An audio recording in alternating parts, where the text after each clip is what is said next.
Fala aí pessoal, bem-vindos a mais um vídeo. Bem, esse vídeo aqui é o início de uma série que eu pretendo fazer, né, chamada Minutos Lógicos, em que eu vou falar sobre lógica em alguns minutos, né, pretendo fazer vídeos pequenos aí e explicar alguma coisa simples aí de maneira não complicada, tá? Então, esse vídeo aqui vai ser sobre o que é o formal da lógica formal, tá?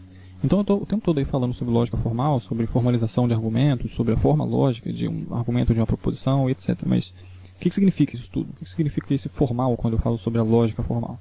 Então é sobre isso que eu vou falar aqui nesse vídeo, tá? E para isso eu acredito que seja uma boa ideia contrapor a ideia de lógica formal com a de lógica informal. Então a lógica informal lida com argumentos da maneira como eles são expostos pelas pessoas, na linguagem natural, né? Em uma conversa entre amigos, em um debate político, em uma propaganda, por um advogado tentando convencer um juiz e etc. Tá? E com ela a gente pode reconhecer um determinado argumento que foi escrito em um texto, digamos de maneira dispersa, né? Sem que as premissas estejam muito claras. E a gente pode reconstruir esse argumento para deixar as premissas mais claras. E boa parte do estudo da lógica informal está relacionado com o estudo de falácias informais, né, que são padrões ruins de raciocínio, mas que parecem ser bons. Você certamente ouviu falar da falácia ad hominem, ou da inversão do ônus da prova, ou do apelo à autoridade, etc. Elas são falácias porque são uma maneira considerada inadequada para se argumentar, e em alguns casos elas parecem ser adequadas, né, parecem ser bons argumentos. E é um pouco difícil a gente fornecer um critério preciso de adequação, justamente porque a gente está lidando com linguagem natural, né, e não com argumentos feitos em uma estrutura formal e bem definida, tá? E a gente usa a lógica informal quando a gente está no processo de escrever uma formalização, né, quando a gente identifica em um argumento escrito na linguagem natural as premissas, as conclusões, as inferências utilizadas, os quantificadores, os operadores e tudo mais, tá? Isso daí seria uma aplicação prática da lógica formal, a análise argumentativa. Beleza? E alguns autores nem consideram a lógica informal como sendo a lógica de fato, né, porque não tem rigidez, a gente não tem regras bem definidas e etc. Eu tendo a concordar com isso, mas isso daí é assunto para outro vídeo.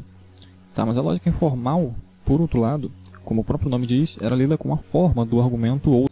E para explicar o que significa isso, eu vou dar alguns exemplos aqui. Tá? Considere os seguintes argumentos. Se chover, a rua molha. Chove, logo a rua molha. Se 1 mais 1 igual a 2, 2 mais 2 igual a 4. E 1 mais 1 igual a 2, logo 2 mais 2 igual a 4. Se você lê isso, isso foi escrito. E você lê isso, logo, isso foi escrito. Esses três argumentos aqui, eles possuem uma coisa em comum, talvez você já tenha percebido. Mas olha só, a primeira premissa de cada um deles diz que se uma determinada coisa for verdadeira, outra coisa também será verdadeira, né? Nesse caso aqui está dizendo que se chover, né, se é verdade que chove, então é verdade também que a rua molha, né? E o segundo diz aqui que se é verdade que 1 mais 1 igual a 2, então também é verdade que 2 mais 2 igual a 4. E o terceiro diz que se é verdade que você lê isso, então é verdade que isso foi escrito. Tá? A primeira premissa dos três argumentos diz que se uma coisa for verdadeira, então outra também é, né? E a segunda diz que essa primeira coisa aqui é verdadeira. E a conclusão diz que a segunda coisa também é verdadeira. Tá?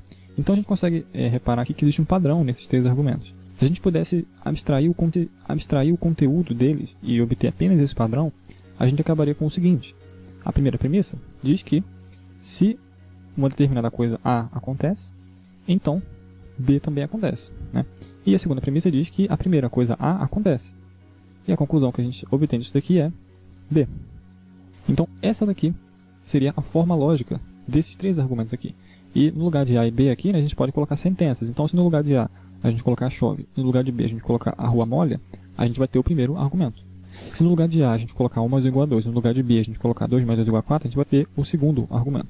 E assim por diante, tá? Então, o que diferencia um argumento do outro é o conteúdo dessas proposições A e B aqui. Beleza? Então, para qualquer argumento, a gente consegue abstrair o conteúdo material dele e obter apenas a forma lógica dele.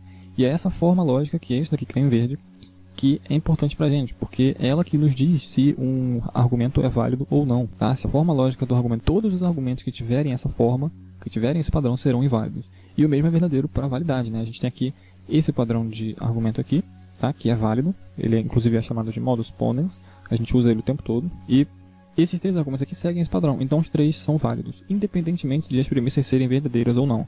Tá? O que significa um argumento ser válido ou não é apenas se a conclusão se segue das premissas. E essa conclusão aqui se segue dessas duas premissas, sejam lá o que quer que seja A e B.